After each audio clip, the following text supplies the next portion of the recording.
started.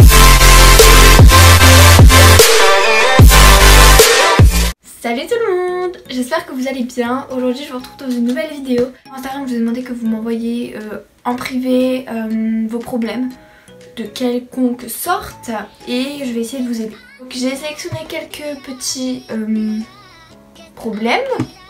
Du coup bah voilà, si de vous intéresser, je vous laisse avec la suite. C'est parti, on commence. Je me suis grave rapprochée du crush de ma meilleure amie. Si je regarde là c'est parce que j'ai les messages là. Et lundi dernier on s'est embrassé, aïe. Et sauf que je sais pas vraiment quoi faire et comment dire à ma meilleure amie que je suis à deux doigts de sortir avec son crush. Ah, là faut que tu lui dises, genre c'est vraiment important. Après, je veux dire, par exemple, il est tombé amoureux, enfin il t'aime toi et pas elle, c'est pas de ta faute, c'est pas toi qui l'ai choisi en fait. Et enfin, je veux dire, ta pote elle avait beau être en crush sur lui, ça se trouve elle avait aucune chance, donc ça servait un peu à rien. Et enfin je devrais lui dire genre... même si c'est son crush, elle devrait être contente pour toi.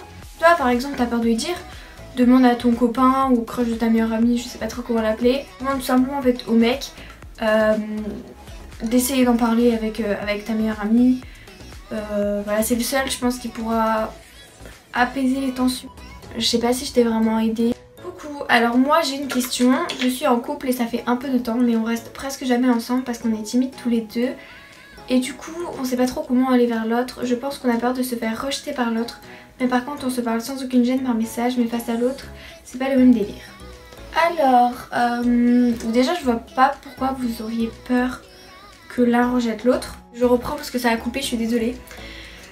Du coup je disais, avant de passer entre les messages et la vie réelle, il y a des étapes intermédiaires. Vous parlez par message, pas de souci. Après les messages, vous pouvez passer au niveau au-dessus, par exemple vous faire des vocales, des vocaux, des vocales, des vocaux. Bref, t'as compris. Ensuite, vous pouvez passer par les appels vidéo. Si vous avez peur au début d'en faire tous les deux et que je sais pas que vous avez des potes en commun, faites des appels tous ensemble. Là, on est en confinement, on a que ça à faire, clairement, des appels avec nos potes le soir et tout. Et voilà, enfin ça se trouve vous allez tous passer un bon moment, vous allez tous bien rigoler et ça va vous rapprocher. Et une fois que t'as un appel, c'est pareil que la vraie vie. Hein. Enfin je veux dire voilà, il y a juste un écran qui vous sépare. Je suis en bail avec un gars depuis 4 mois, fin novembre, et on n'est toujours pas ensemble. J'ai déjà essayé de faire des sorties avec lui etc. Mais il trouve toujours une excuse, il me reproche plein de choses. Alors que lui ne fait plus aucun effort, il me parle mal etc. Bref, et plein de mes potes me disent de stopper mais je sais pas quoi faire. Tu pourrais m'aider STP, ça ne change pas. J'aime trop ce que tu fais, merci. Il te reproche plein de choses, après ça dépend. Des fois il peut dire ça un petit peu pour te taquiner. Après franchement, si tes potes elles te disent de stopper, stop. Enfin franchement tes amies elles sont là pour t'aider. Elles vont pas t'emmener dans une mauvaise direction. Si elles savent que ce mec par exemple il est pas fait pour toi, faut les écouter. Je tiens juste à dire que je donne mon avis, je suis absolument pas une pro. Le copain de ma meilleure amie me parle plus alors qu'on était le trio qui traînait toujours ensemble. Que faire? Alors est-ce que quand vous étiez en trio, ton copain et ta meilleure amie étaient ensemble, ou vous étiez tous les trois potes, ou il y avait déjà un couple? Si vous étiez tous les trois potes et qu'il y avait un couple, c'est pour ça. C'est normal qu'ils se sont éloignés de toi et tout. Après qu'ils te parlent plus, franchement ça se fait pas. Quand vous étiez le trio qui traînait toujours ensemble, il y a peut-être un souci. Mais si le couple il a été formé après, c'est un peu normal, mais tu devrais en fait tout simplement leur en parler. Leur dire tout simplement la vérité, pourquoi vous me parlez plus, qu'est-ce qui se passe, qu'est-ce que j'ai fait. Si j'ai fait quelque chose de travers, faut me le dire, je peux me rattraper, etc. Malheureusement, faut que c'est toi qui ailles vers eux, parce que eux ne vont pas revenir. Comment tu fais pour oublier un garçon qui t'a fait espérer alors qu'il ne voyait pas plus que de l'amitié? Imagine le garçon c'était ton crush, pour que tu l'oublies, faut que tu t'en trouves un autre. Ouais, je sais c'est un peu bizarre dit comme ça, mais si t'aimes un autre garçon, lui il va te passer là, hop hop hop, tu vas l'oublier. Par contre, qui t'a fait espérer qu'il voyait pas plus que de l'amitié, ça... Après ça dépend ce qu'a fait, genre quand tu dis qu'il t'a fait espérer, ça dépend.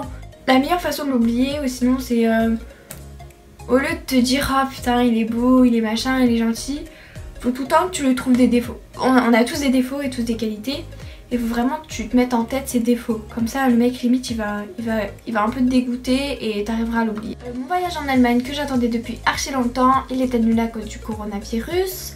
Alors qu'on avait tout prévu avec une pote et nos caresses et on faisait des FaceTime et tout. Il y a plus grave dans la vie mais je suis quand même hyper dégoûtée et c'est pas sûr qu'on puisse le reporter, bref voilà bisous. Dans mon école c'est exactement pareil, c'est pareil pour tout le monde. Moi au début de l'année j'avais participé à cet... Enfin j'avais demandé de participer à cet échange Par exemple, j'ai pas été prise, donc voilà, je comprends la peine que tu ressens. Mais j'essaie de positiver, de me dire que c'est pas grave. T'essaies de trouver des points positifs. Tu peux toujours faire des FaceTime avec ta choresse, tes choresses, avec tes potes, ça va pas. Tu vois que t'es jeune et que t'auras plein d'autres occasions d'aller en Allemagne. Et voilà, peut-être au lycée, qui sait. Donc voilà tout le monde, la vidéo est terminée, j'espère qu'elle vous aura plu. Si c'est le cas, n'hésitez pas à mettre un petit like si vous voulez une partie 2, pourquoi pas. Si vous avez des problèmes à m'exposer, que vous voulez que je vous aide, je vous mets mon compte Instagram là, n'hésitez pas à aller m'ajouter. Franchement je réponds à tous vos DM. Voilà, j'adore faire des vidéos dans lesquelles vous pouvez participer. Sur ce, j'espère que cette petite vidéo cocooning vous aura plu. Et moi je fais plein de gros bisous et je vous dis à bientôt sur ma chaîne. Bisous. Ah, et aussi, vous inquiétez pas, le room tour il arrive bientôt. Je sais que c'est une vidéo qu'on me demande beaucoup. Restez connectés, activez la petite cloche, le room tour il arrive la semaine prochaine je crois, enfin bientôt.